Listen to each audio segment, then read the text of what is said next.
Hello, and welcome to the eighth episode of Meet an Immigrant, my small effort to share the voices, experiences, and perspectives of average, everyday Americans that we typically don't hear from. Today's guest is very special to me because he's my cousin. He's experienced something really most of us hopefully will never experience. He was in Syria during the mass uprisings and the eventual civil war. So, without further ado, Mohammed, welcome. Assalamu alaikum, Jontie. Alaikum salam wa rahmatullah, man. Good to have you. Thank you. So I start every interview by asking where people's from. So people now know that you're from Syria, but it's more complicated than that, right? You're typically, if I say somebody's Syrian, they're going to assume Sunni, Muslim, Arab, right? But that doesn't describe you completely. So you want to tell me a little bit more about your background and also, kind of some of the diversity within Syria. Right. Yeah. So my background is basically just like you said, Sunni Muslim, but not Arab. So my family on both my mom and my dad's sides are from are Circassians, which are now part of Russia. So we come from the Caucasian mountain areas in southern Russia, and they migrated to the Middle East sometime in the late 19th century, at the end of the war between Russia and the Ottoman Empire. Very good. And tell me more about the diversity within Syria. So, there are the Arab, Sunni Arabs, there are Circassians now. Like who else, what other groups are within Syria?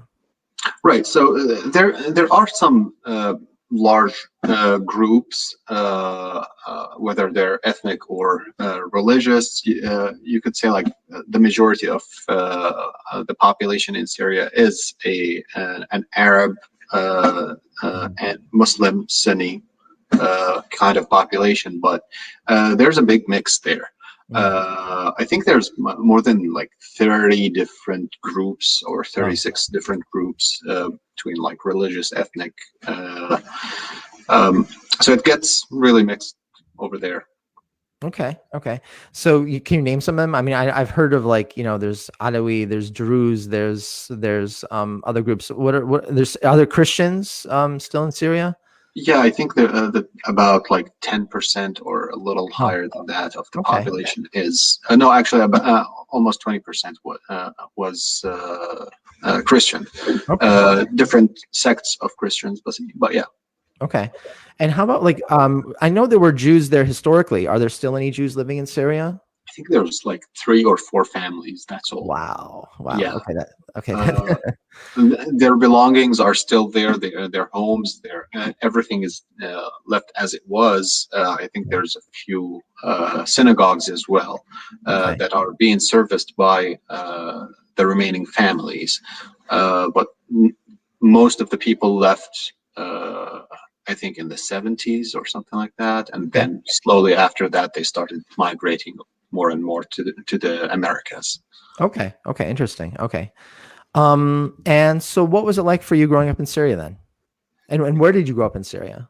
And so I grew up in Damascus. That's the capital city. We lived in a suburb, just like a few kilometers outside the capital city. It's a very small, quiet town. Mostly some of the more educated people initially started living there, but then eventually it becomes more of a small city of its own. And you have all kinds of people living there. So I feel like Damascus was a mini Syria in a way. Like you'll because all people want to go to the city, live in the city, experience that, or maybe work for the government, who is the largest employer in the country. So you get to experience all of Syria in one city, basically. Okay, pretty cool. So now, I want to get your perspective. So growing up in Syria, you had a certain perception of what it was like. Now that you've lived outside Syria, So has that changed how you see your upbringing? I mean, I don't know if that makes sense to you, but has your perception of your upbringing changed and Syrian life changed? Have you had any new insights because of the new experiences you've had living overseas? I think living in America is a little enlightening in a way. I always thought that our population was very diverse, but still meshed very well. But then you come to America, and now I'm living in New York, right? Like you can't get any more diverse than this. There's like over 200 languages here spoken in Brooklyn alone. So it gives you that different perspective. It brings the whatever prejudice you had before or preconceptions that you had before going out of your country. It corrected some of the misconceptions that I had about America. Oh, okay. I don't know if you mind sharing any of those. What kind of preconceptions did you have before coming here? I mean, for someone who came from a country that lines itself as anti-capitalism, let's say, most of what we used to hear about America was basically government propaganda. Yeah. So I don't know how much. Or actually, now I know that most of it was just propaganda and nothing more than that. But at the time, we were thinking, oh, hey, those Americans are coming for you. Oh, wow. Really? Yeah. So, oh, interesting. And okay. I was lucky enough to have like friends and family outside of the States. My father had a lot of friends who would come and visit to Syria. So I'd like to think that I was more exposed to Americans and Westerners in general than most Syrians, but yeah, you when we were in school and stuff like that, people always talked about like how capitalism was bad, how those imperialists are gonna try to take your resources, your money, your land, all that kind of stuff. Oh, wow. Interesting. I love that, man. Thanks for sharing that. That's cool. Okay. And that's something that we're not really exposed to very much, right? Like, how do people perceive us from the outside, right? Right. Okay.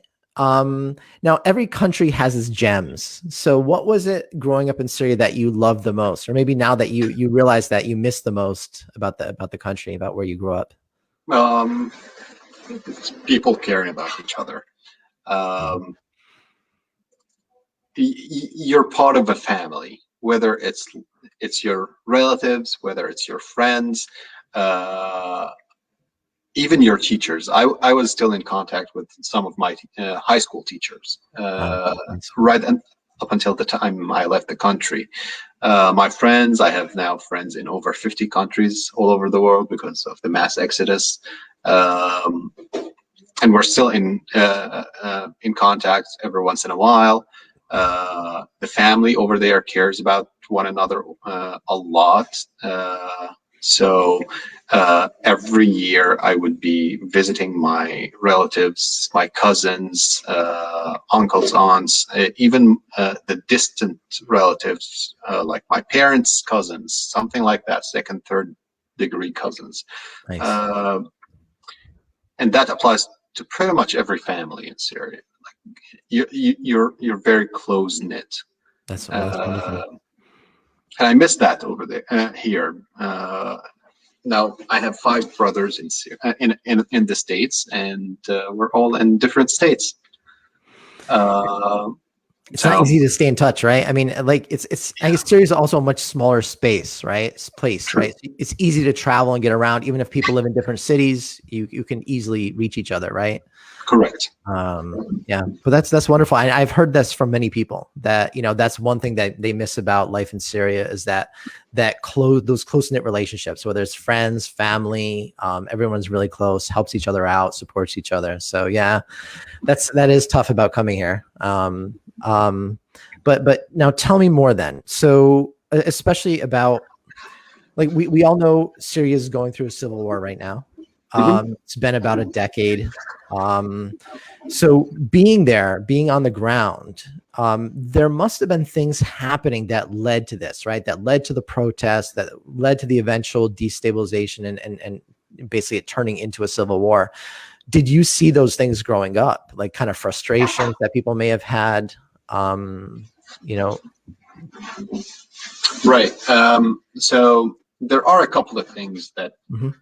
I still have from my childhood memories. Um, we always knew that we were a poor country, relatively poor country, right? People were struggling to put food on their tables. You have to get two jobs just to make enough money. Um, but I remember that civil liberties were never there, and um, where in my town, in my hometown, I remember some writings on the walls, and one of them was saying, "Enough with the martial laws." And I never understood what martial laws are, right? Um, until actually the revolution started. Wow. So we were all kept in the dark. But the country was poor. People were poor. There have been a few years of drought over there, so people had to sell their land, move to cities, and abandon agriculture, stuff like that.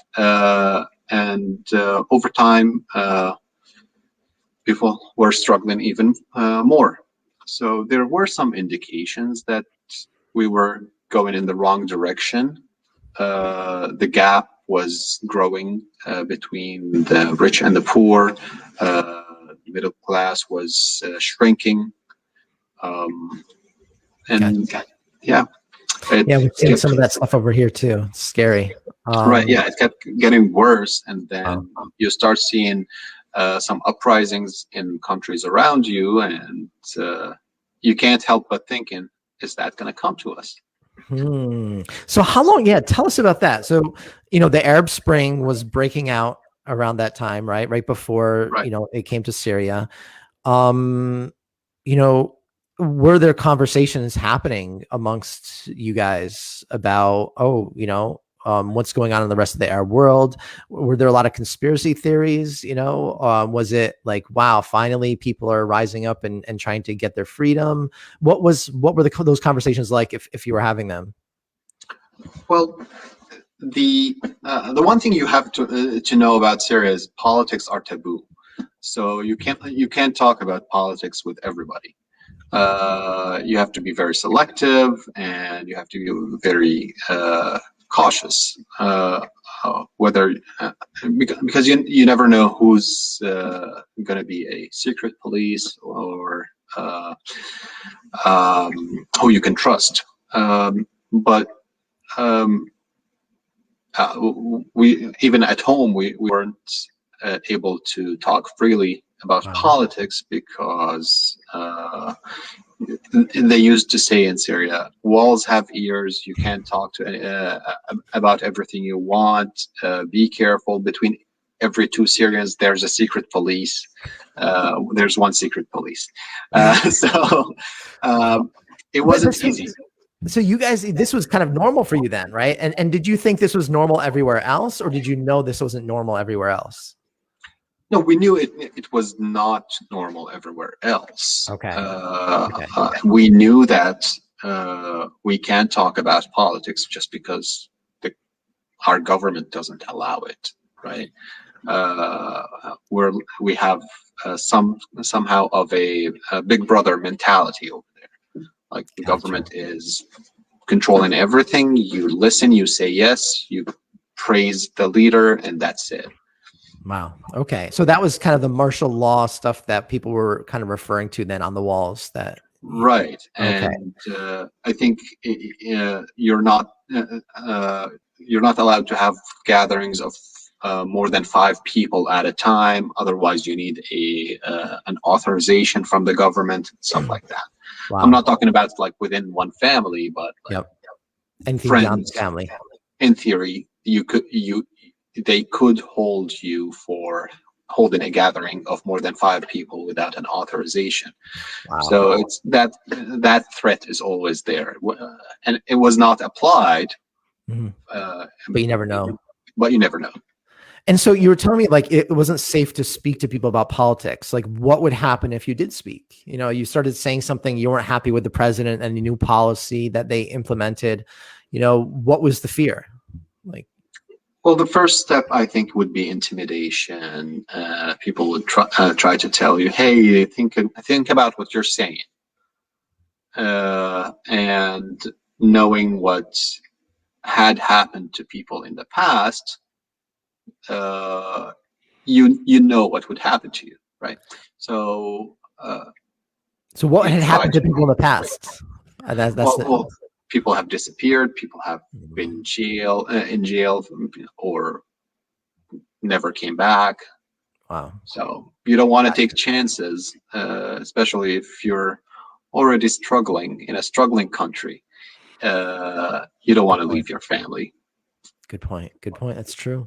You know, yeah, it's not just the the emotional loss, but then the financial loss. Like you said, you know, you're working 2 jobs, now you disappear. What happens to your family and their well-being? Right. Good point. Yeah. Okay. So yeah, so you guys really weren't talking about what was, well, I mean, so you're talking, so you weren't necessarily talking about what's happening, you know, maybe with the protests come to Syria, but were you talking about what's happening in Libya, what's happening in, you know, Egypt? Were you guys talking about those issues? Right. Yeah. We started talking about what happened in Tunisia, because Tunisia was very far away from us. We were not like politics in Tunisia were not a big topic at the time. Gotcha. So when it happened first, we were like, oh, wow. And people started talking about it. And then in Egypt, and how things quickly changed, and the president resigned and everything. And I remember at that time, within my small group of friends who we trusted each other, I was talking to one of them, and he was saying, so do you think this is going to ever happen to us? And I told him, listen, man, I don't know. I don't think it's going to happen. But if something happens in Syria, it's going to take forever. Why did you think that?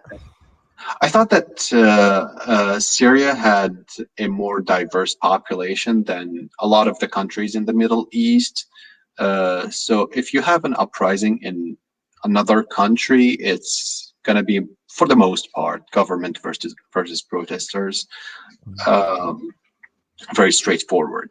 Whereas when you have a diverse population and people are going to start to play games and try to get more people to support them based on their religious or ethnic affiliations. Gotcha. And in a way that becomes a war of belief more, or how do I say that?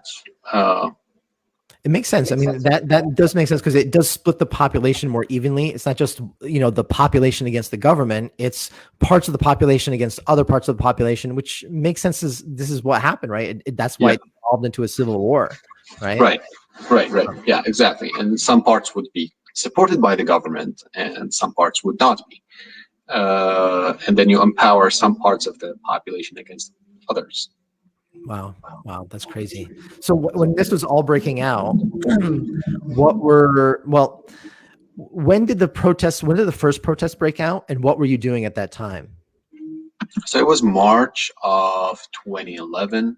Okay. I was a fifth-year medical student, living the good life, Pretty studying, hard. going out with friends. And I remember actually we went on a trip with my friends to the same part of the country where the first Wow. demonstration happened.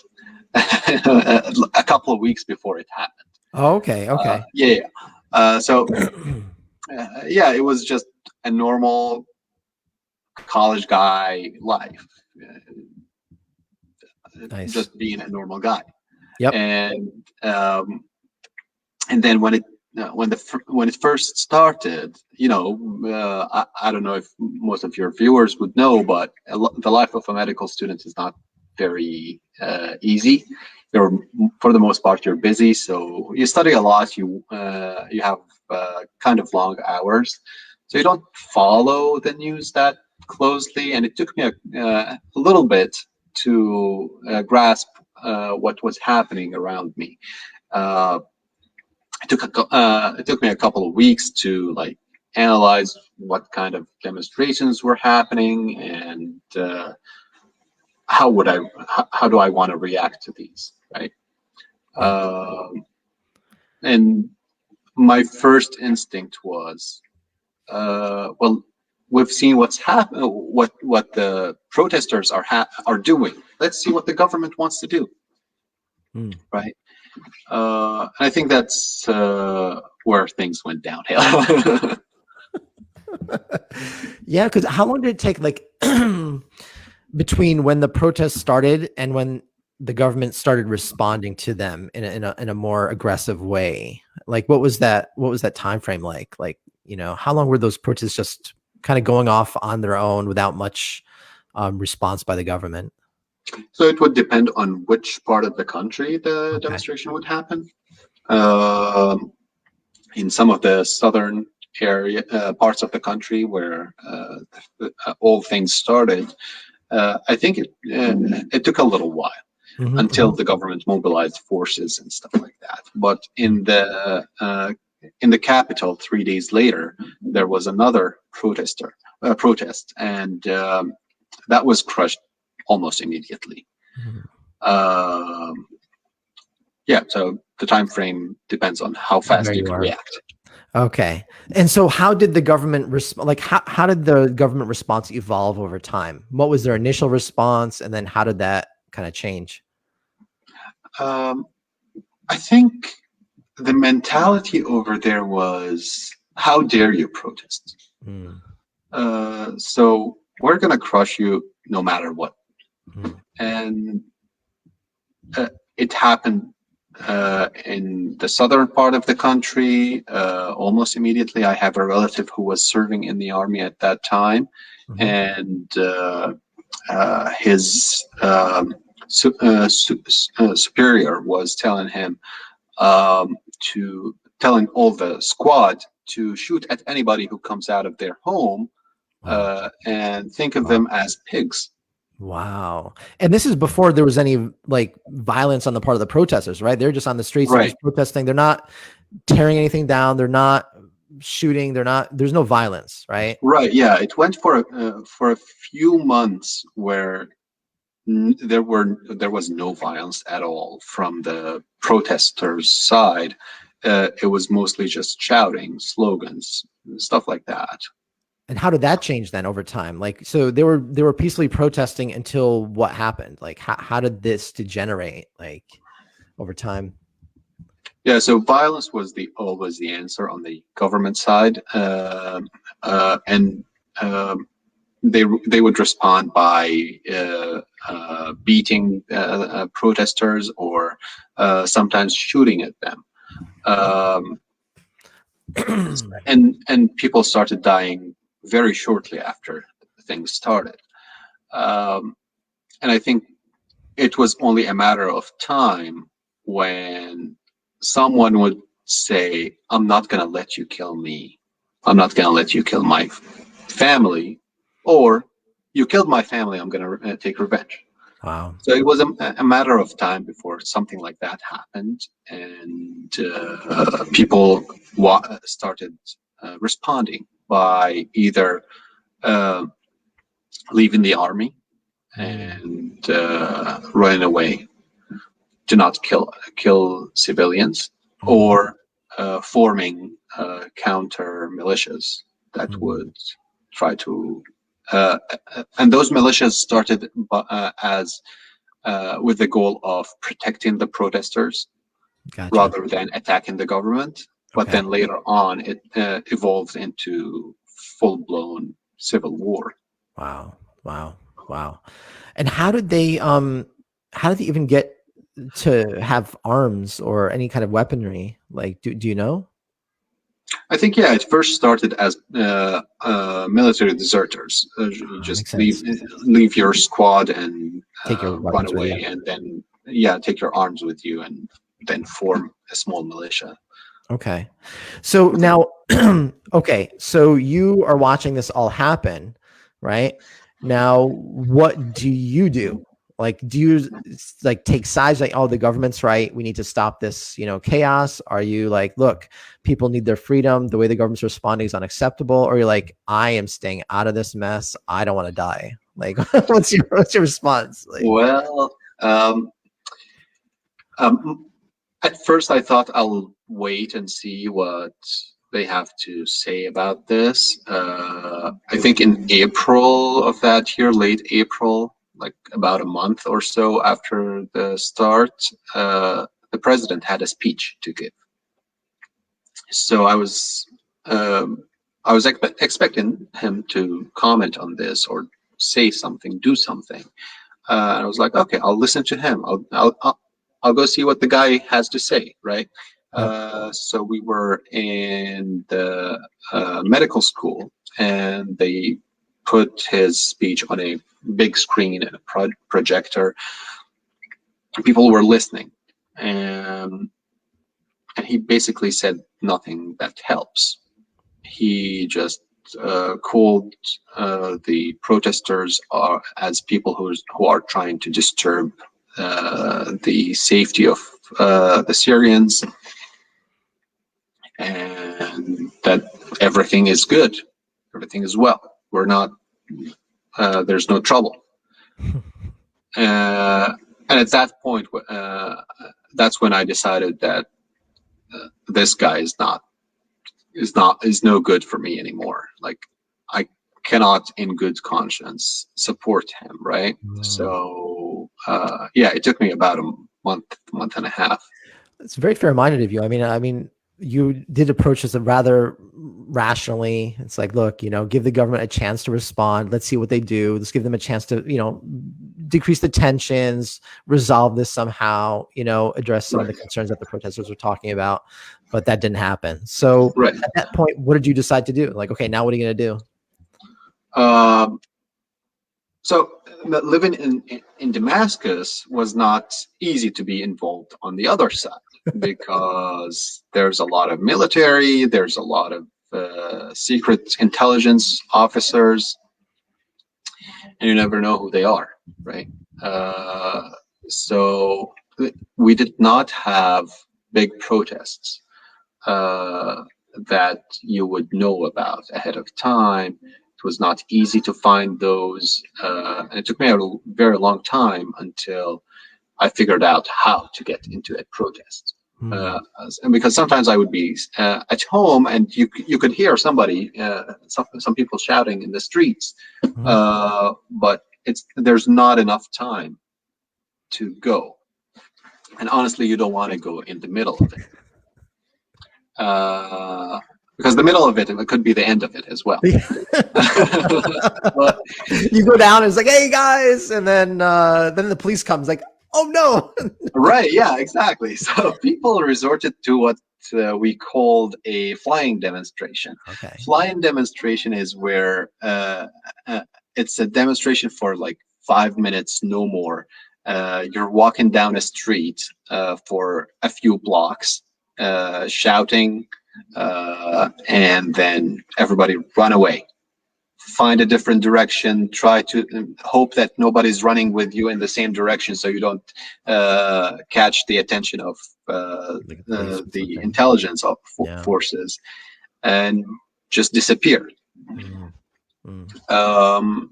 And that's how people were doing it. So it was not easy to find people who are organizing those kinds of things, and to know about when those events would happen, until one of my friends at the medical school told me, hey, so tonight after the Isha prayer, you go from this mosque, there's going to be a protest.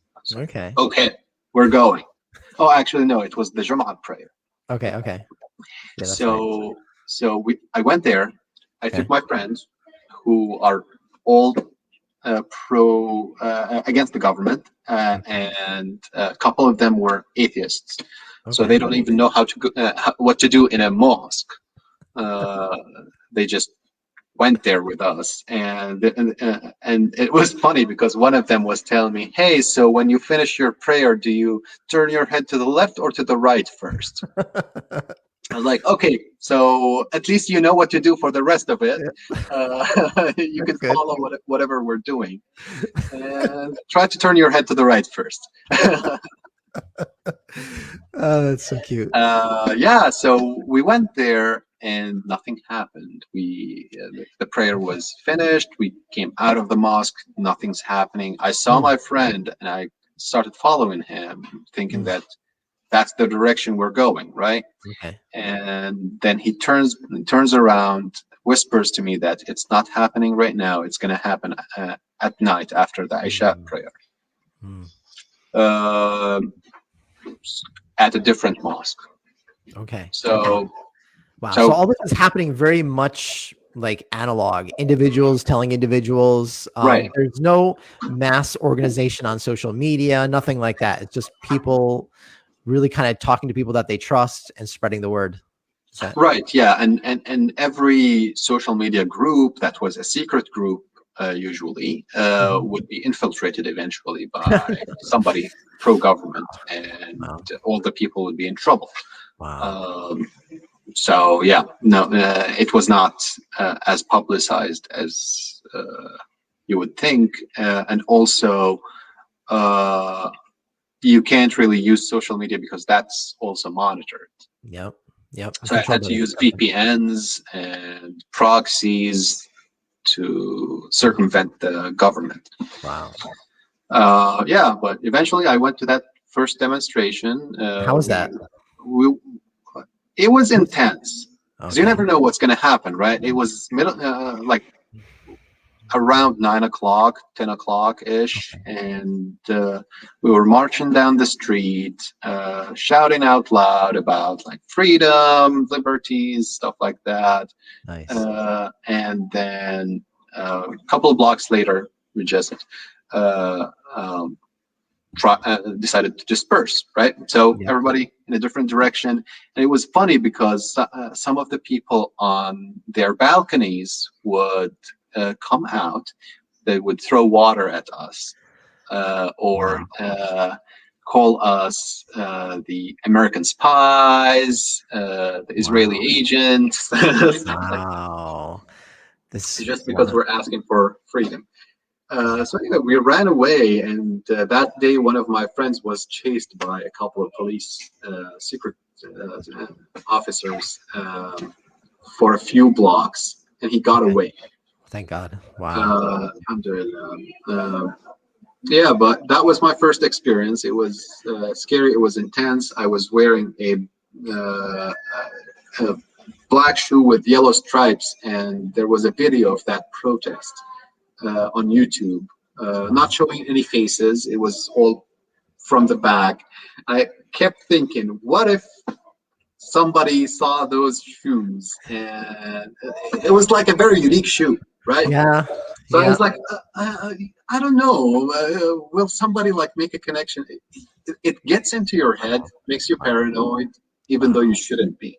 Wow. But it was that much pressure that even the slightest indication could get into your head.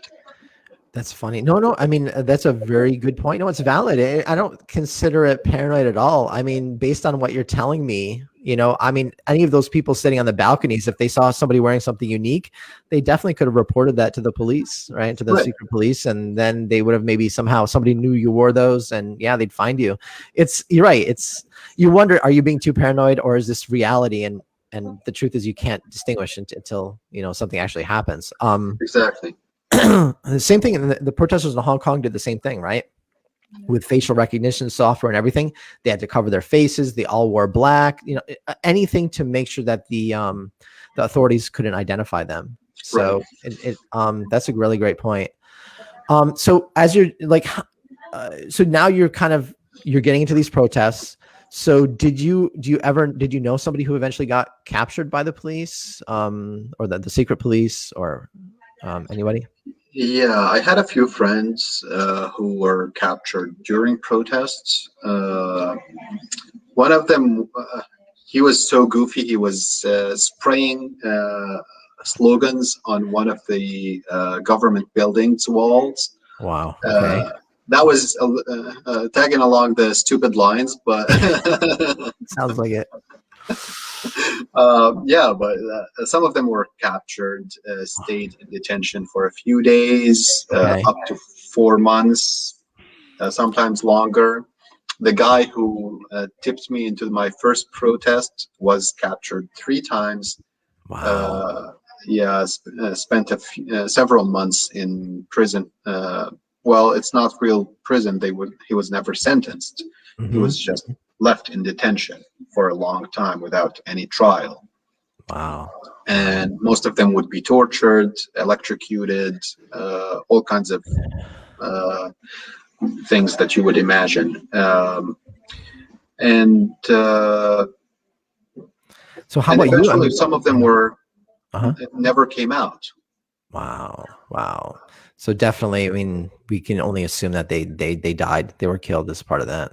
Right. Yeah. One of my friends actually was. We were in the fifth year of medical school, so just before a year before graduating, he was captured. His car was found years later in one neighborhood of Damascus. We knew which part of the which agency of the government was holding him, but they couldn't get to see him. And we would only hear reports from people who came out of prison about this young doctor or young medical student who was treating prisoners after they have been tortured. Wow. And eventually we learned that he was transferred to one of the notorious prisons in Syria, and he was executed there. And his body was never returned to his family. Wow. That's insane, man. So while you're protesting, you're also working in the hospitals too. Like, what was going on there? I mean, are you seeing protesters that were beaten? Were you seeing people that were tortured? Like, what did you see on that side of the equation? Yeah, I was working at a government hospital. It was one of the central hospitals in Damascus, one of the main receiving hospitals. And that means we receive all kinds of patients from the southern part of Damascus. It was a public hospital, so no need for anybody could walk in, right? Gotcha. But at the same time, that means you receive the patients from government agencies as well, including the prison system. And we were very close to the fighting front lines between the government and the opposition, so we would receive patients from both sides. Eventually, the civilians who are coming from the anti-government areas would be detained or at least interviewed by the government officials. But we sometimes received prisoners or detainees from military detentions, and those people, you could see clearly that they have been tortured before. Uh, and sometimes they bring them in a critical condition. You could tell that they have infection. They've had infections for a long time. Nobody cared for them. Fractured multiple times. They have deformities now that their fractures have malaligned and healed in that position. Bruising, signs of electrocution, all kinds of stuff. And the detention officers were very clear about what they wanted us to do. They would tell you that, hey, we need this person. We still need them for interrogation. So make sure that they live. Other times they would tell you, hey, we don't care. Do whatever you want with them. Wow. And I've seen prisoners being tossed around like bags of food. By who? By the doctors, nurses, government officials? Like who's by the doing government this? officials, not by the doctors. Wow. Okay. Yeah, most doctors tried to be more professional. Just treat people. Although I've heard reports from other hospitals where people were tortured. Wow. There's a big case in Germany actually right now about against a Syrian doctor in Germany who used to torture people in Syria. Wow. Well, I mean, that happened here too. I remember after 9/11, there were, I think, psychiatrists, psychologists who would actually help the US government develop the torture programs. So there was a discussion, when I was in med school, that should we get rid of their license, right? I mean, should they be, should that be taken away from them for this, right? It was an ethical issue we were dealing with internally as well. All right. So you must have been really worried that one of these days that could be you getting arrested. That could be you getting tortured. I mean, you're seeing the results of this. Like, how did you cope with that? I mean, and what motivated you to continue putting yourself in that kind of risk? So to be honest with you, I had a decent life in Syria. We never really needed any. We never really struggled to make a decent living, or at least I didn't know about that. Growing up, my father took care of everything. We had family members. I had my brothers abroad, and they would send us a little bit of money every now and then, and that would help. So we had a decent life. We weren't rich, but we weren't struggling. Gotcha. It turns out that it was not the case for a lot of Syrians. Again, we're from a Circassian community. There's a small Circassian town outside of Damascus, and when my brother had a child, he wanted to give away some food and some money to the poor people in that town. And I didn't know that there were poor people in that little village. So we went there with my father, with my brother, and we were giving away money and food. And I ran out of meat, and one of the small kids, like tens of kids, were around me. And one of those small kids was asking me for a bag of meat. I told him, I'm sorry, I don't have any more. Can I give you money instead? And he said, no, because if you give me money, my parents would buy more essential things. And I've never tasted meat. Wow.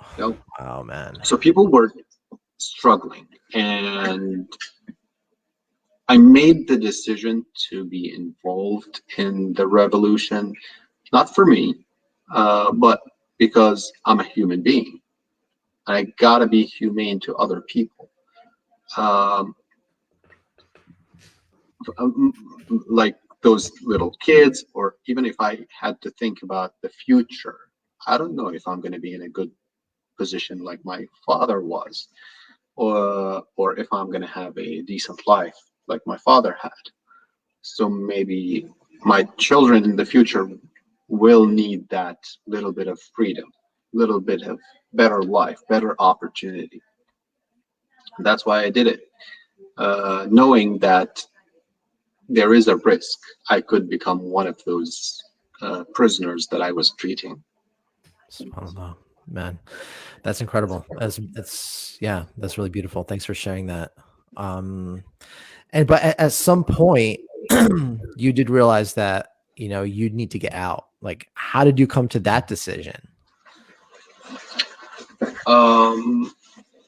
So I had previously thought about going out of Syria, going to the States, study, get a specialty here, train more. But I was thinking about going back at some point. But then things kept getting worse in Syria, and then there were bombings around my hospital, and sometimes there were mortar shells falling inside of the hospital area, inside of the hospital compound. So it was getting more dangerous, and we made our mind that enough is enough. It's not safe anymore, and we don't really have to stay. We have the option of leaving the country and try to find somewhere else to go. Wow. Yeah, that wasn't easy. Now, what were your parents doing this whole time? Like, what were they? How did they know you were protesting? Did they know? No. I don't think my parents know even until now. So unless my mom is watching, sorry, Mom. Oh no. I tagged her, man. I hope she's not watching. Okay. Well, the past, everyone got out alive. Thank God. Right. Wow. So how did you get out? I mean, how did you're obviously here in the US now. So, how did you make it out here? The process after leaving Syria was very straightforward. You go to an embassy, you apply, and you hope that you'll get a visa, right? But leaving the country was not easy.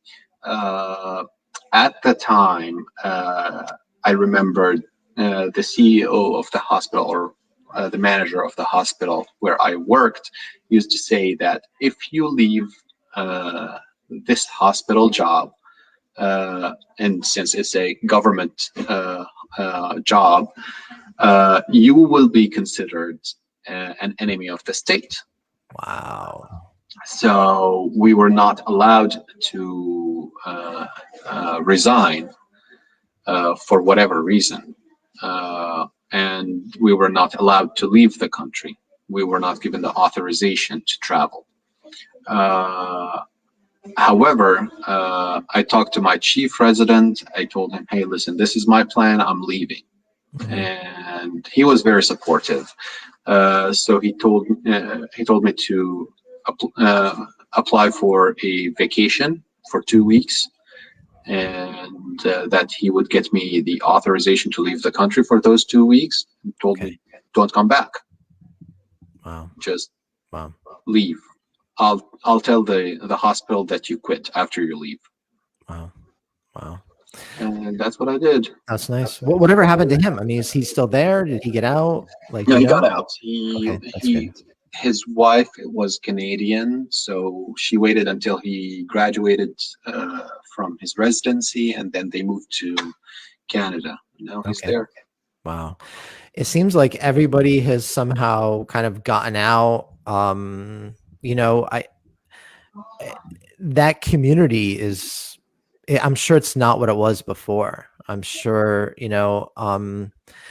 like, is there certain places that they went, or is it really everybody is everywhere? Is this like this huge diaspora again? Like, I think most people tried to flee to Europe. Okay. because it was the easier option, relatively speaking. Mm-hmm. You can't come to the States. You're going to have to be on a plane to get here, right? Whereas Europe was a dangerous path that was quick and somehow more reliable. Gotcha. So people would go to Turkey, and then you would get on a boat and hope that you don't drown while you're traveling for those 5 or 6 miles across the sea. And once you're in Greece, you're basically in the European Union, so you're free to travel wherever you want. Wow. And I remember one of my friends walked for 42 days after he made it to Greece just to make it up to Norway. Wow. And many other friends who struggled trying to make that travel. And I've heard stories about people drowning while trying to make that move. There was a lot of struggle for a lot of people. And just like I told you earlier, I have friends probably in more than 50 countries now. Wow. Yeah. And there's a funny little irony, I think, for the Circassian community. A lot of them fled the Caucasus in the late 1800s, settled in the Middle East, settled in the Golan Heights, and were displaced again, settled in Damascus. And then now, because of the war, it seems like many of them are actually going back home, back to the Caucasus. Right. I mean, is that like a big trend among Circassians to kind of go back there?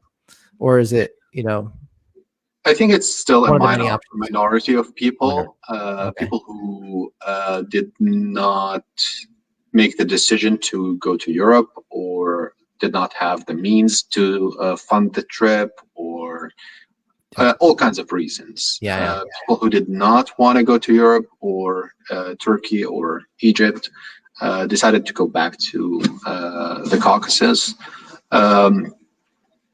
including, I think, our uncle, who's moving back and forth between Syria and Russia.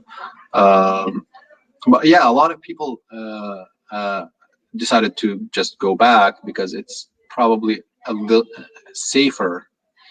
It may not be as financially as a financial improvement, but it's at least safer. Yeah, rather than taking that risk to go to Europe and maybe drown on the way, and you don't know what's going to happen. Right. The other interesting thing I've heard is some people going to Turkey, and then just coming back into the war zone, going back to Syria. Like, have you heard of many people doing that? No, not really. No. I've heard of a few families. I was like really surprised, like, why would they go back? But I guess they didn't find opportunities when they went to Turkey or something.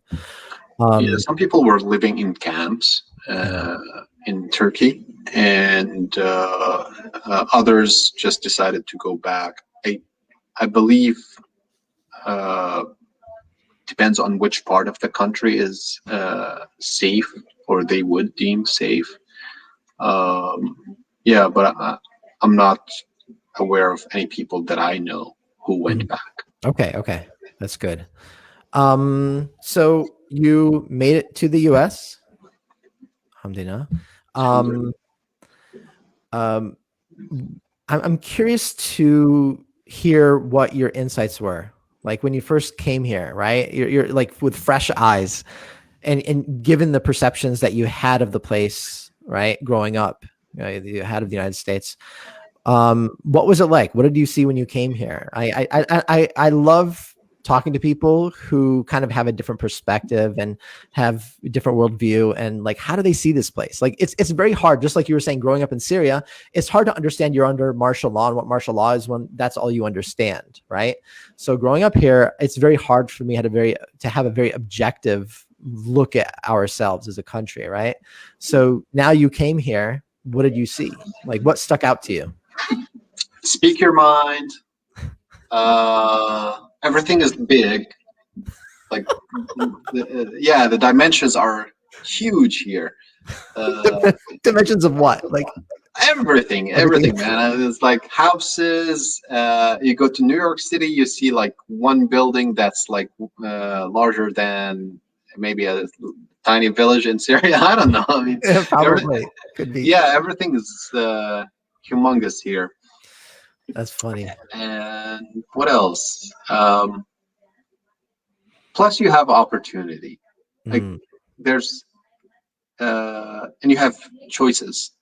mhm, Um, the even on a very small scale, you go to a supermarket and you have like maybe 10 options of olive oil, right? mm.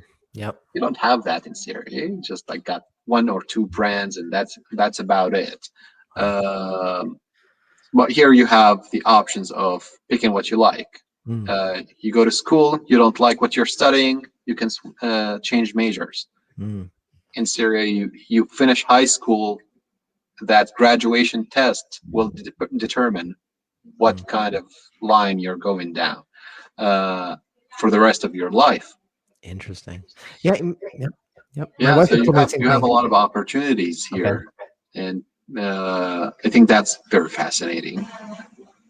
Great. Great. No, that's cool. Thanks. Now tell me, have you stayed informed about what's going on in Syria? Kind of friends. Do you think you'll ever return? Go back there? Um, I stayed in contact with most of my friends until they left the country. Mhm. Uh, I only have one more friend over there Okay. uh, Wow. who couldn't leave. Uh, he has a big family there, but his mom, his sisters depend on him for support, and he couldn't leave them. Um, but otherwise, everybody left, Wow. and uh, I don't know if I'm ever gonna go back. Actually, I was talking with my wife today about it, and um, what am I going back for? Good My point. whole life has left the country. Like all Wow. my friends or all my relatives. If I'm ever going back, I'm going back for to see my apartment, see my bedroom. That's about it. Wow. I have nothing left but memories, and it's sad. Wow. It's really tough. So yeah, I mean, how has that been for you emotionally? I mean, you went through the protests, kind of all the anxiety surrounding that, not knowing who you can trust, not knowing if you're going to get arrested and or even tortured, or if your family's going to get in trouble, losing friends, losing your home, not being able to go back there. How have you dealt with that? And I mean, that's not an easy thing to deal with. Like, how did you get through it? Right, going to a new land, starting over again. Yeah, how has that been? Yeah, uh, I think that uh, for as long as I was under pressure, I kept pushing myself forward. So I didn't think about uh, my anxiety, the stress I was under uh, the whole time I was in Syria. It never occurred to me. And even initially after I moved to America, I didn't really think about those things. But I do remember a few things like when I went to, I lived with my brother initially here. And he lived in a very quiet area, um, not a lot of noise. Uh, and I remember getting startled every time a door shuts.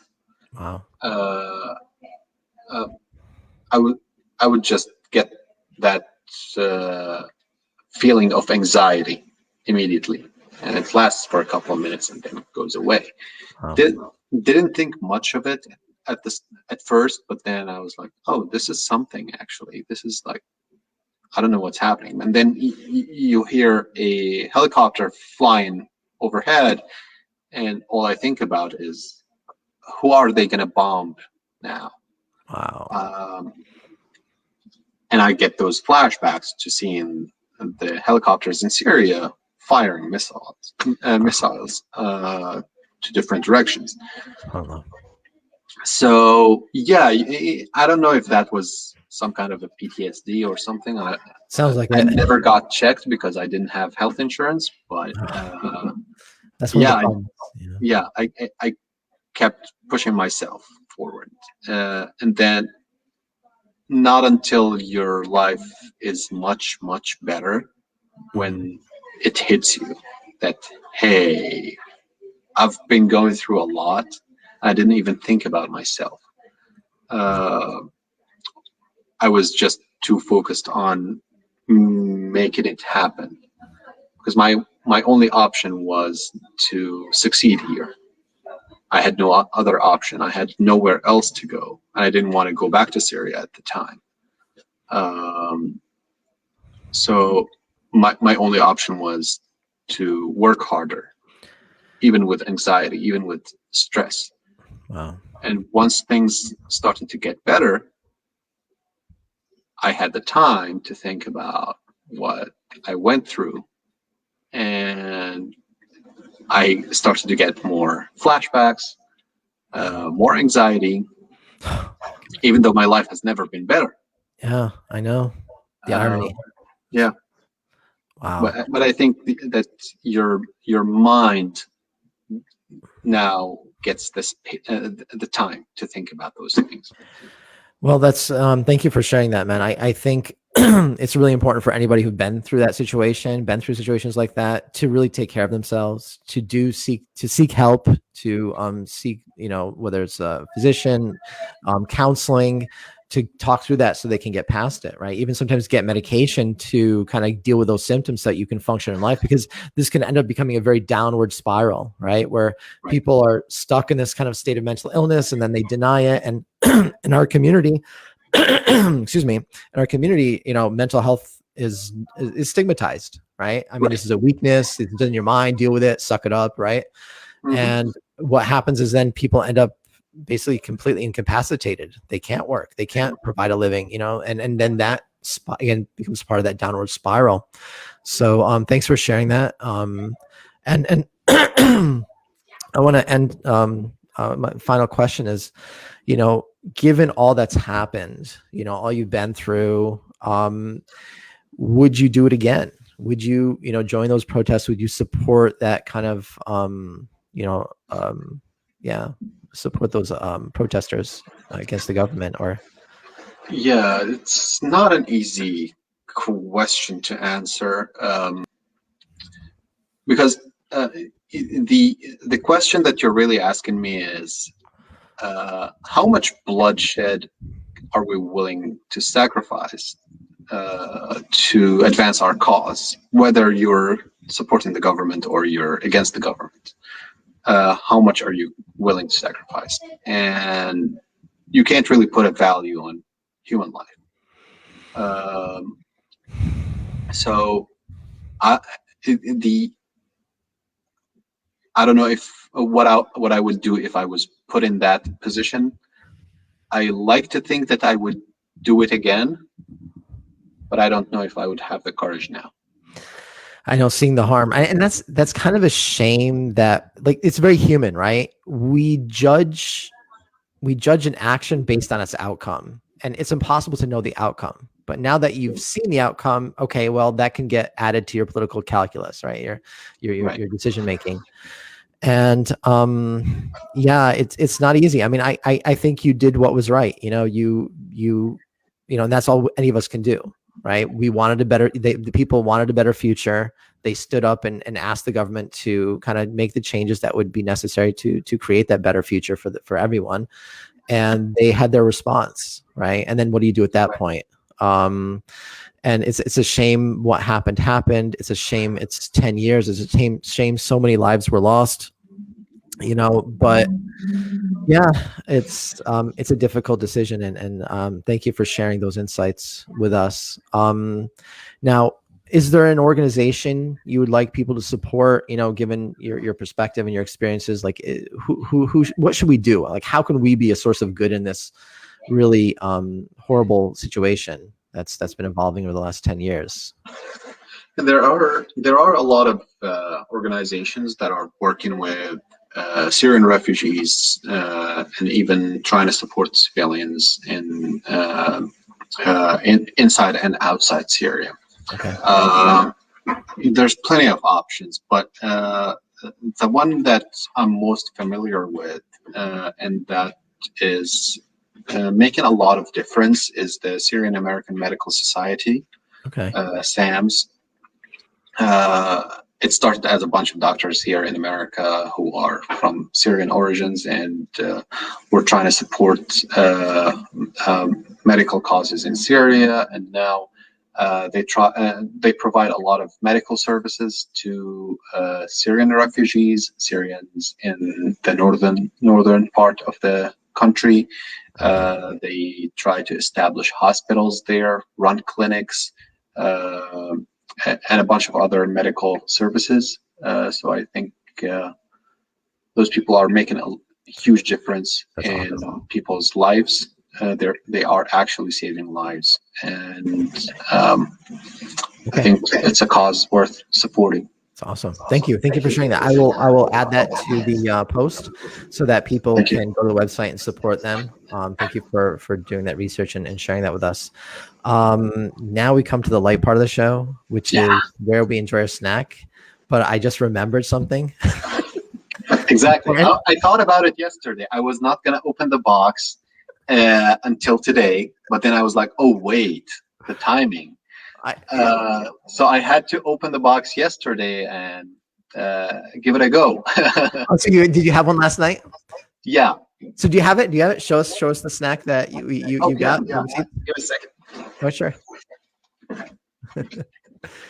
So Sal on the last episode suggested a snack that was his favorite, which is the Hostess chocolate cupcake.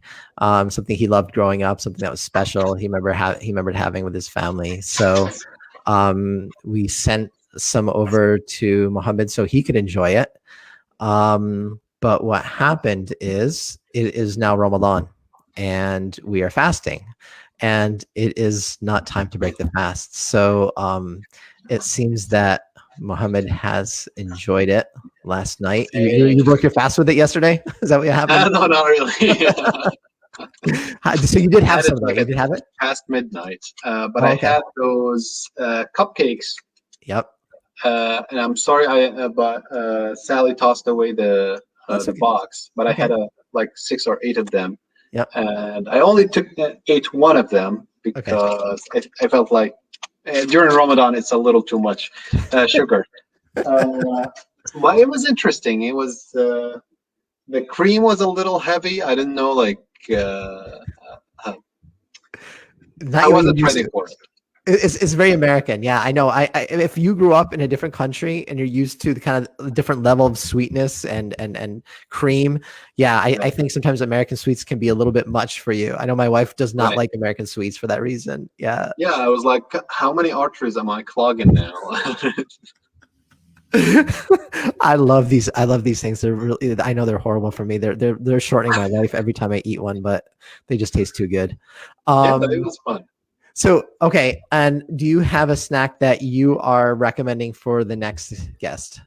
Yeah. So, I remember when I was growing up, my grandma used to go to America every year, and she would come back and bring a peanut butter jar, and a bunch of Hershey Kisses.